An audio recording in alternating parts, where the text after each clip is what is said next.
Presiden Joko Widodo memimpin sidang kabinet terakhir di Istana Negara, Ibu Kota Nusantara. Presiden meminta kepada para menterinya jangan membuat kebijakan ekstrim yang berpotensi menimbulkan gejolak di tengah masyarakat. Selain itu, Jokowi juga meminta maaf apabila ada perilaku yang kurang berkenan selama ia memimpin.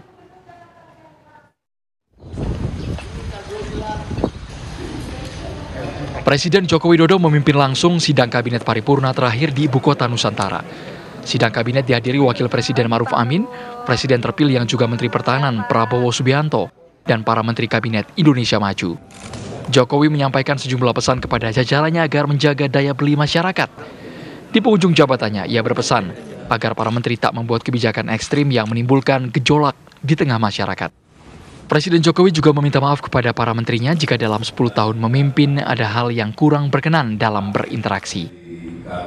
Harus bisa menjaga daya beli masyarakat, jaga inflasi, menjaga pertumbuhan, menjaga keamanan, menjaga ketertiban, dan jangan membuat kebijakan yang ekstrim, terutama yang berkaitan dengan hajat hidup orang banyak, yang berpotensi merugikan masyarakat luas, yang berpotensi menimbulkan gejolak.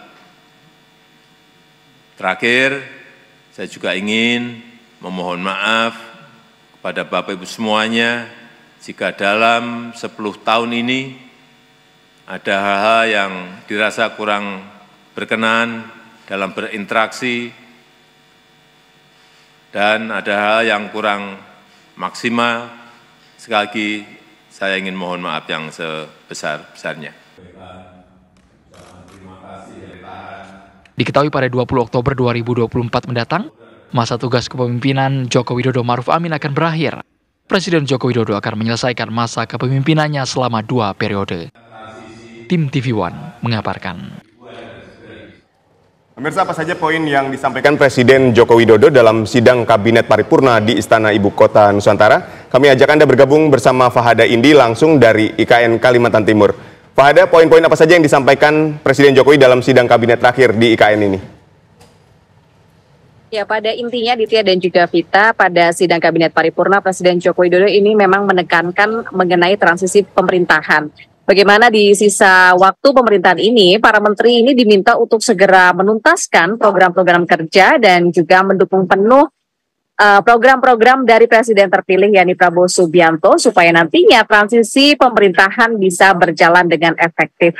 Kemudian Presiden meminta para menterinya ini untuk bisa menjaga situasi yang kondusif, memperhatikan apa-apa saja yang dibutuhkan oleh pemerintahan selanjutnya, termasuk juga masalah regulasi.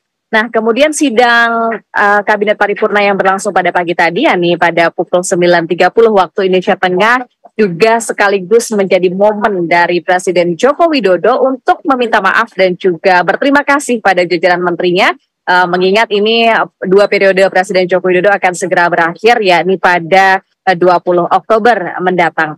Kemudian selain melaksanakan sidang Kabinet Paripurna yang digelar pada pagi tadi di Istana Garuda, Ibu Kota Nusantara, usai melaksanakan sholat Jumat hari ini, Presiden Joko Widodo kemudian melakukan peresmian Hotel Nusantara dan juga melakukan groundbreaking pada bangunan mall yang akan segera dibangun di sini di Ibu Kota Nusantara.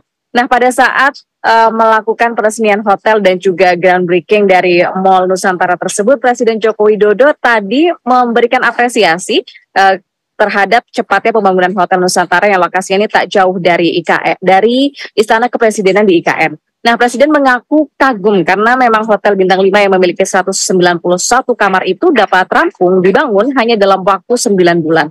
Menurut Presiden, tadi Presiden juga menekankan bahwa yang dibutuhkan di Ibu Kota Nusantara ini adalah keramaian. Nah, Presiden menilai dengan dibangunnya hotel maupun mall di IKN ini bisa memunculkan keramaian di IKN sesuai yang memang dibutuhkan di sini. Nah, lebih lanjut selain adanya hotel dan juga mall di IKN, nantinya juga Presiden ini akan mendorong terus infrastruktur lainnya ini untuk selesai dibangun, seperti tol penghubung dari Balikpapan menuju ke Ibu Kota Nusantara, kemudian juga rumah sakit, sekolah-sekolah, serta tentunya mendorong sebanyak-banyaknya ASN ini untuk tinggal di IKN. Nah, harapannya tentunya ke depannya ini IKN bisa ramai sehingga segera terbangun juga ekosistem kota yang hidup di ibu kota baru di kawasan Nusantara ini. Sementara itu, Aditya dan juga Ginavita yang bisa kami sampaikan dari IKN.